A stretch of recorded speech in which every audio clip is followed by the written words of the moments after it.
A hand fisted into a young woman's hair and yanked her head back. Her knees hit the wooden floor. Another hand lifted a straight razor. The blade caught the candlelight. She did not scream. She did not beg. She just closed her eyes. The first stroke took a long dark curl, fell beside her knee. The second took another, and another, and another. By the time the razor stopped, dark hair lay scattered around her on the floor. Her scalp was bare. Her cheeks were wet. The woman holding the razor leaned down and whispered, "Now let any man try to want you." The woman on the floor was Alara. 3 days later, in a great hall full of nobles, a duke would look at her and say 2 words that ended every plan her stepmother ever made. What were those 2 words? Stay with me on this one. To understand what happened in that hall, you have to understand the house Alara lived in. And the woman who ran it. Her father had been a good man, a landowner, not a duke, not a prince, just a respected nobleman with a quiet estate in the North Country. He had married once, lost his wife to fever, and raised Alara on his own for 8 years. Then he made the mistake that ruined her life. He married again. Her name was Lady Helvern, a widow with a daughter of her own, a girl named Mireille, blonde, pale, sharp around the eyes. Helvern smiled with her mouth but never with anything else. And from the first week, she made one thing clear. The estate had a new mistress, and Alara was no longer the daughter of the house. The cruelty started small. A meal missed here, a dress sent to be altered and never returned, a room reassigned without explanation. Alara was 11 years old. She didn't understand what was happening. She only knew that the woman who slept in her father's bed looked at her like something to be removed. When her father died, 3 years later, the gloves came off. Now here's the thing. The estate by law belonged to Alara. Her father's will had been clear. The lands, the title, the income, all of it was to come to her on her 18th birthday. Until then, Lady Helvern was named guardian. A guardian, not an owner. The distinction would matter later. But at 14, Alara didn't know enough about the law to argue. And Helvern made very sure she stayed that way. For 4 years, Alara was kept like a servant in her own home. Her father's books were locked away. Her tutor was dismissed. Her clothes were given to Mireille. She slept in the smallest room above the kitchens. She ate what the cook had left over. And every time she so much as looked toward the front gate, Lady Helvern reminded her she had no friends, no family, no money, and nowhere to go. The only thing she still owned was a small silver locket. Her mother's, worn smooth from years of being held. It hung around her neck on a thin chain, hidden under her collar. Helvern had tried to take it once. Alara had bitten her hand hard enough to draw blood. After that, the locket stayed where it was. Some things even cruelty couldn't reach. Then came the letter. A sealed letter, arrived by courier on a Tuesday afternoon, bearing the crest of one of the most powerful houses in the kingdom, the crest of House Vane. Lady Helvern opened it at the long oak table. Mireille was at her side, leaning over her shoulder. Alara was clearing dishes from the morning. She heard Helvern draw in a sharp breath, and then go very still. The Duke of Vane was hosting a gathering. A formal introduction, the letter said, to consider matches. He had been told that the late Lord Marin had a daughter approaching marriageable age. He requested her presence. Her presence. Alara's, not Mireille's. The room went quiet. Mireille looked at her mother. Lady Helvern's hand was shaking, but she set the letter down carefully, like it might explode. She took a breath, then another, and then she smiled. The smile that was not a smile. For 4 years, Helvern's whole plan had run on one promise, that her own daughter Mireille would marry up, marry into a noble house, marry into wealth. That was how she would secure her place after Alara turned 18 and the estate slipped through her fingers. Mireille had been promised to the Duke of Vane's circle for over a year. Letters had been exchanged. Gifts had been sent. And now this, A direct request. For Alara. By name. Believe me, Lady Helvern had not survived this long by losing. She thought for a long moment. Then she stood and walked to the kitchen door. She looked at Alara, still holding 2 empty plates, and spoke very calmly. You'll attend, she said. Of course you'll attend. We'll prepare you properly. Alara felt something cold travel down her spine, because she knew Helvern. And when Helvern said prepare, she didn't mean prepare. She meant something else. Something Alara would not see coming until the hand was already in her hair and the razor was already in the air. The morning of the gathering, Lady Helvern came to Alara's small room at dawn. She brought 2 servants with her, and the straight razor. You already know what happened next. The hair on the floor, the scalp bare, the whispered words. Helvern stood over her for a long moment after, just looking, studying her work. Then she said very softly, You'll come tonight. You'll come as you are. You'll meet the Duke. And when he sees you, you will understand your place. After that, we'll find you a husband suited to your circumstances. A widowed farmer, perhaps. A miller with grown sons. Somewhere far from here. She turned and left. Alara sat in the wreckage of her own hair for almost an hour. She didn't move. She didn't cry again. She just sat there. And then, slowly, she reached up and touched her bare scalp. The skin felt cold and naked, like a thing that had been peeled. She thought for a long time about climbing out the kitchen window and running. She thought about throwing herself into the river behind the orchard. She thought about a lot of things that morning. In the end, she did none of them. She bathed. She put on the plain gray dress they had left out for her, the one normally given to scullery maids. She put on her mother's locket. And when the carriages came at sundown, she walked out the front door of her own house with her head held high and her scalp covered by a thin black veil. Helvern had insisted on the veil. The veil was important to her plan. You'll see why in a moment. The gathering was held in the main hall of her own family's estate. Lady Helvern, of course, had taken it over. Every noble family within 100 miles was there. Candles burned along the walls. Music played from a small gallery. Long tables ran the length of the hall, set with silver and crystal. Mireille was at the center of it all, in a pale blue gown, her hair done up with pearls, glowing. Alara was placed at the back, standing, like a servant. Helvern had not given her a seat. The Duke arrived at the 8th bell. Now here's the thing. Most people, when they hear Duke, picture an old man, heavy, florid. Aldrich Vane was 32, tall, black hair cut short, dark coat, plain silver buckles, no rings. He walked into the hall with 2 men at his shoulder and looked around once, slowly, the way a man might look around a field before deciding whether to buy it. Lady Helvern was on him in an instant. Curtsies. Greetings. Mireille presented like a gift on a tray. The Duke bowed politely. He spoke politely. He answered every question. He took her offered hand and kissed the air above it the way men of his rank were trained to do. He gave Mireille exactly the attention politeness required. Not 1 inch more. And then his eyes moved. Past Helvern. Past Mireille. Past the long table of nobles. To the back of the room. To the woman in the gray dress with the veil over her head. He started walking. Helvern saw it happening. Her face changed. She tried to step into his path, talking quickly, pointing back toward the table, toward the food, toward Mireille. The Duke walked around her. He did not look at her. He walked the length of that hall in front of every noble family in the north, and he did not stop until he was standing in front of Alara. He said, very simply, "May I see your face?" Alara could not speak. Her throat had closed.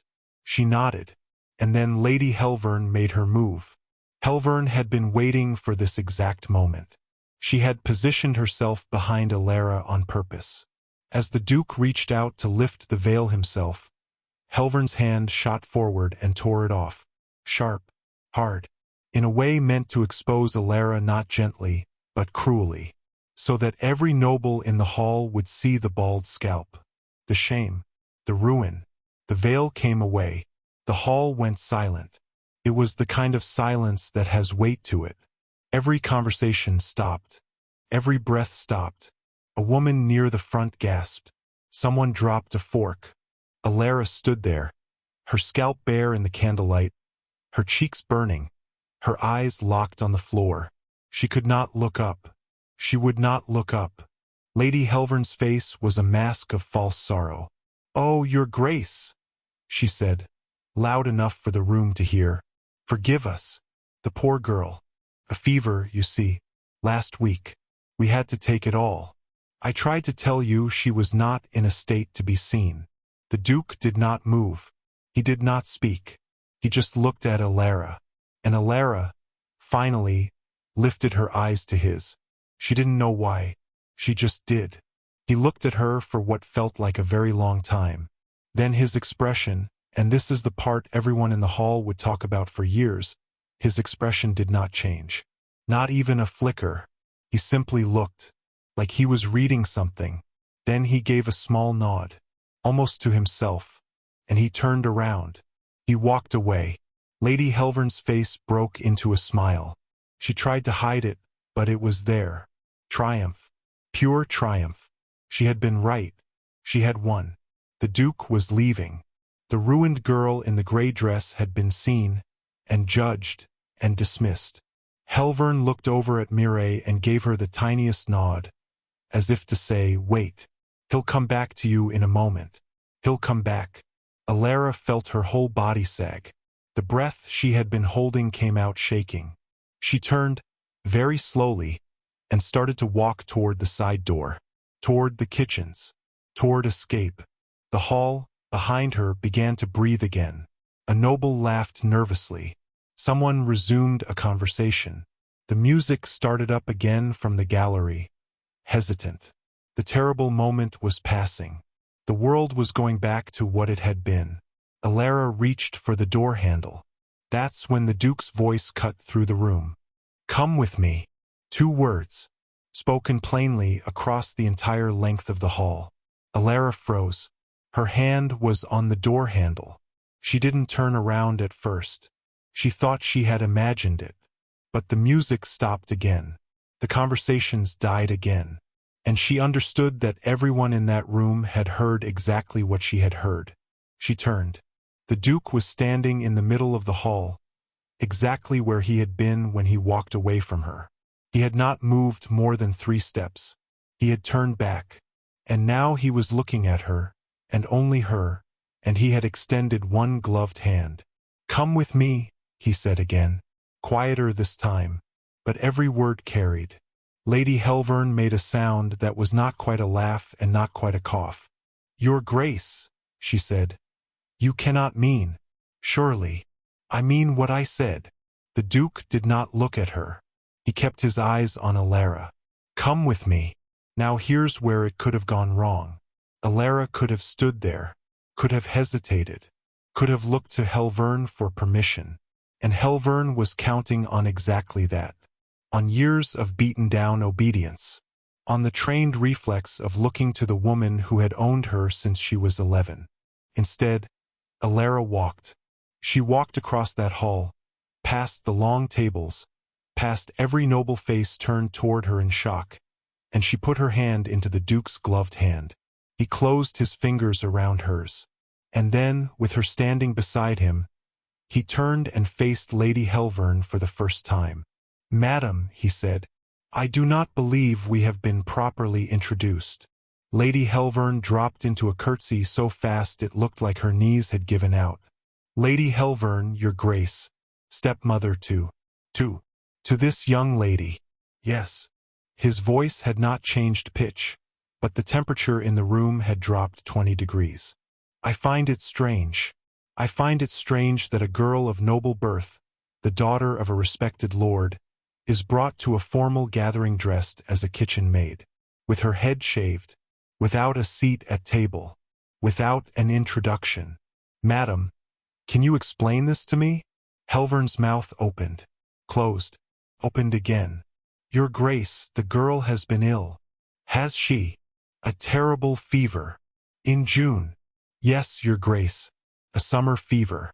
Most unusual. And the dress. Her own clothes were burned, Your Grace. For the contagion. I see. The Duke nodded slowly. He was still holding Alara's hand. He had not let go for a second. Then it is fortunate I arrived when I did. The girl is plainly in need of better care than this household has provided. I shall be taking her with me tonight. Now the hall did not just go quiet. It went still. Lady Helvern lost her composure. She laughed. A brittle, high laugh that came out wrong.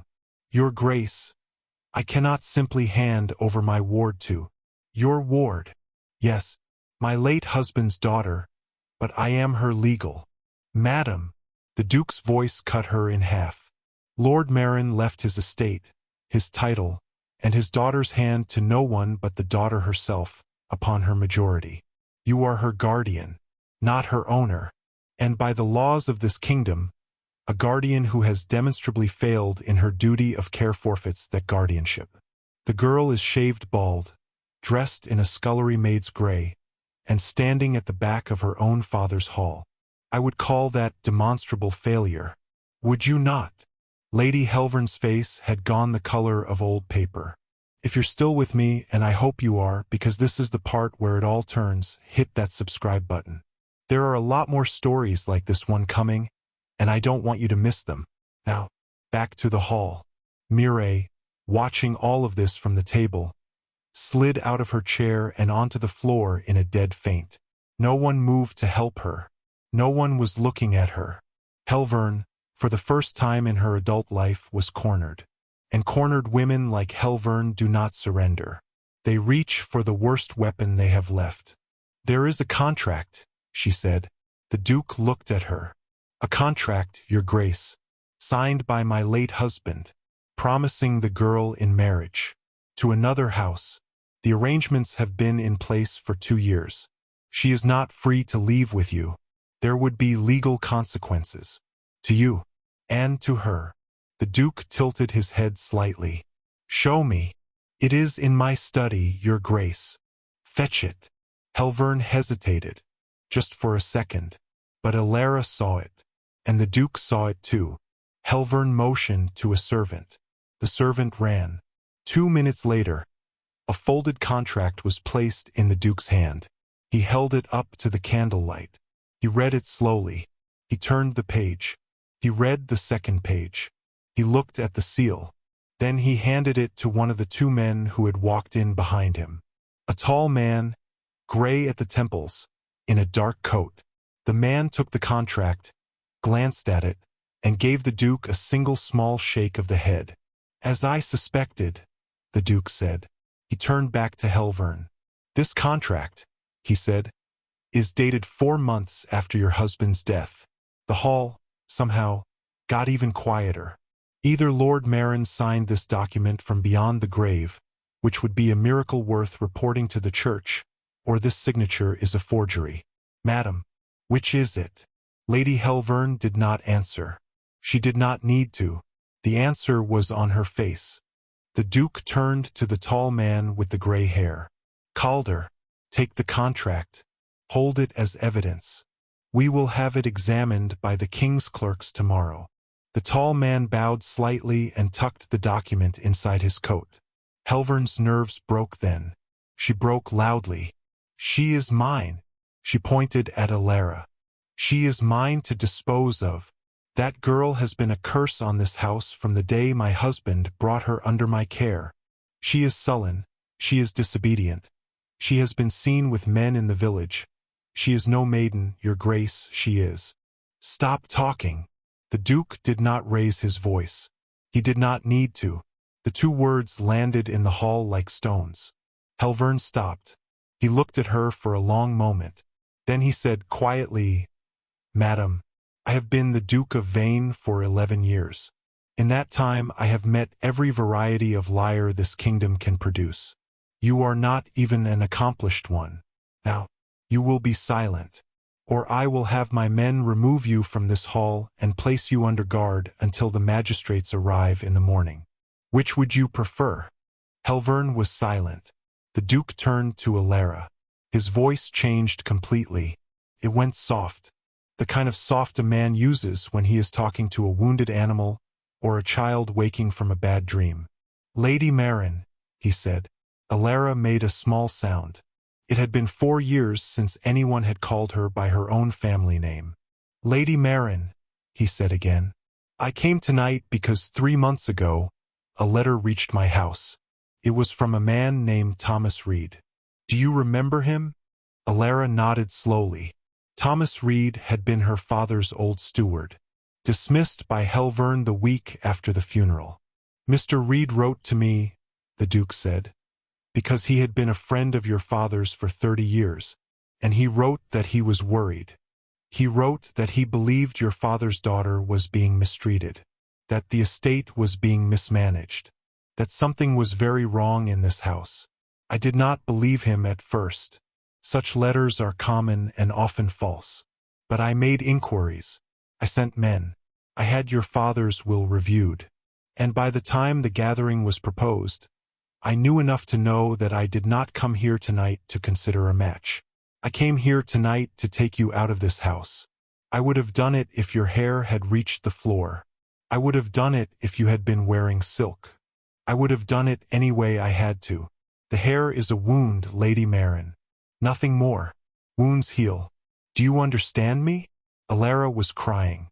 Not the way she had cried under the razor. Differently. Quieter. She nodded. The Duke turned to face the hall. He raised his voice now. He raised it because he wanted every single noble family in that room to hear him and to remember. "My lords, my ladies, as of this moment, I am taking Lady Alara Marin, sole heir of Lord Marin of this estate, into the protection of House Vane. The lady's affairs will be administered by my office until such time as she chooses to administer them herself. Lady Helvern is to be confined to her chambers pending the arrival of the king's magistrates. Any servant who assists her in leaving this house tonight will be charged as an accessory. Is that understood?" A wave of murmurs, then nods, then a chorus of "Yes, your graces" from around the room. He turned back to Alara. He extended his arm. "Lady Marin, are you ready to leave?" She looked around the hall, at the long tables, at the candles, at the place where her father used to sit, at Mireille, just now stirring on the floor, at Lady Helvern, who looked, for the first time in Alara's life, smaller than her. She took the Duke's arm. They walked the length of the hall together. Slowly, not quickly. He set the pace, and the pace was the pace of a man who had nothing to run from.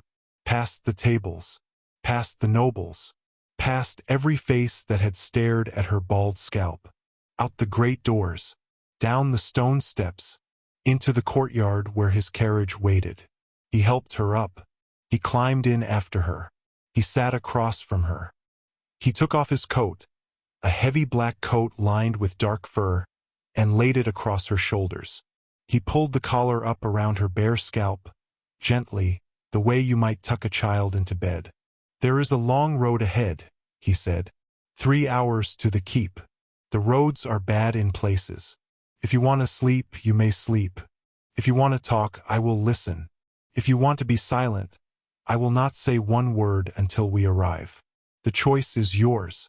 Everything from now on, Lady Marin, is your choice. Do you hear me?" Alara could not speak. She nodded. The Duke knocked twice on the front wall of the carriage. The driver flicked the reins. The horses began to walk.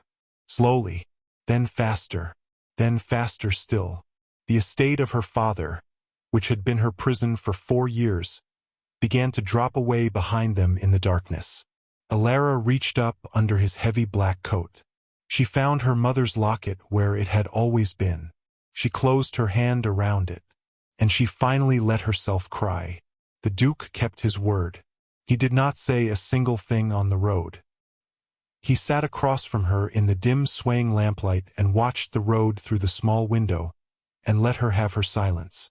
They arrived at the keep just before dawn. His estate was not what she expected. She had pictured something cold and grand. Marble, long halls, the kind of place where footsteps echo for an hour. Instead, the keep was warm. Stone walls, yes, but fires in every room. Wool rugs on the floors. A small dog asleep on a chair by the door. An old housekeeper in a clean apron who took one look at Alara, took one more look at the Duke's expression, and said nothing at all. She simply led Alara up a winding stair to a room with a high window and a soft bed and a basin of warm water. "There are clothes in the cupboard, my lady," the housekeeper said. "If they don't fit, we'll have them altered. Take what you need. Sleep as long as you need. No one will trouble you." She closed the door behind her. Alara sat on the bed. She did not move for a long time. She did not believe she was where she was. She kept waiting for the door to open, for Helvern to walk in, for the razor to come back. It did not. She slept for 19 hours. When she woke, there was food on a small table. A cup of broth, bread, pear, sliced into quarters. A note in clean handwriting. "When you are ready, I am in the library.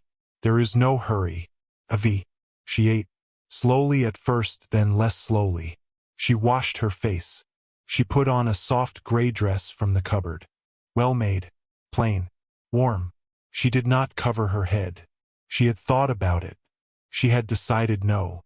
If he had taken her bald in front of 50 nobles, she was not going to hide from him alone. She found the library on the ground floor. The Duke was at a long table by the window, reading. He looked up. He stood. He did not say anything about her head. He did not even glance at it. "I trust you slept." "Yes," she said. "Good." That was the first day. There were many days after that. Quiet ones.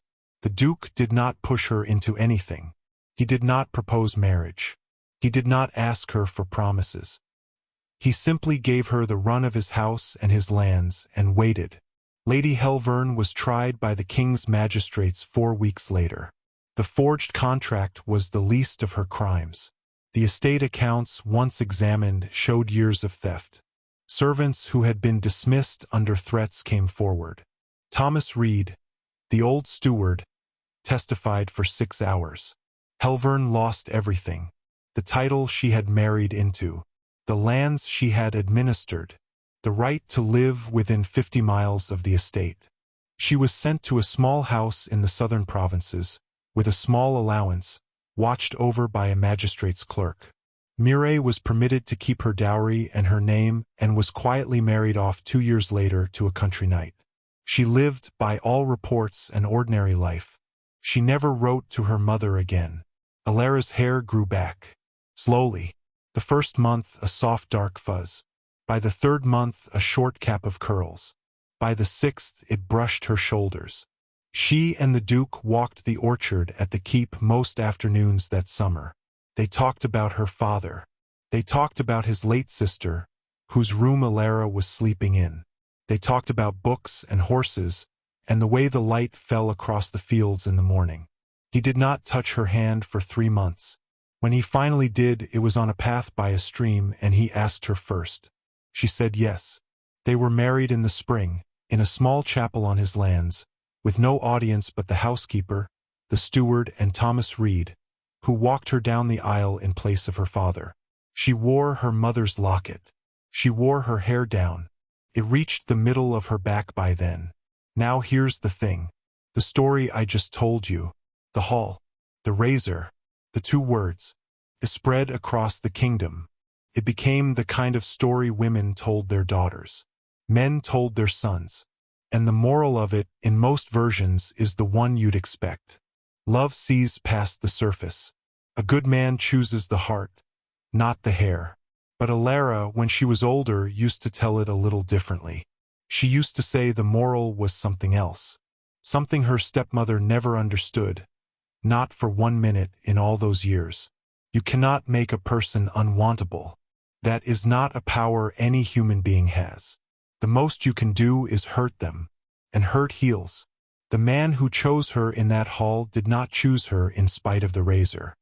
He chose her, the way he told her years later, because in that one moment when the veil came off and she lifted her eyes and looked at him, he saw something he had never seen before in any woman in any drawing room in any city in the kingdom. He saw someone who had not been broken. And he knew, before she did, that he was going to spend the rest of his life standing next to that. That was the story. That was the night a stepmother shaved a girl's head so no man would want her. And the man with the power to choose anyone he wanted chose her in front of everyone, walked her out of that house, and never looked back. Stay well. Until the next one.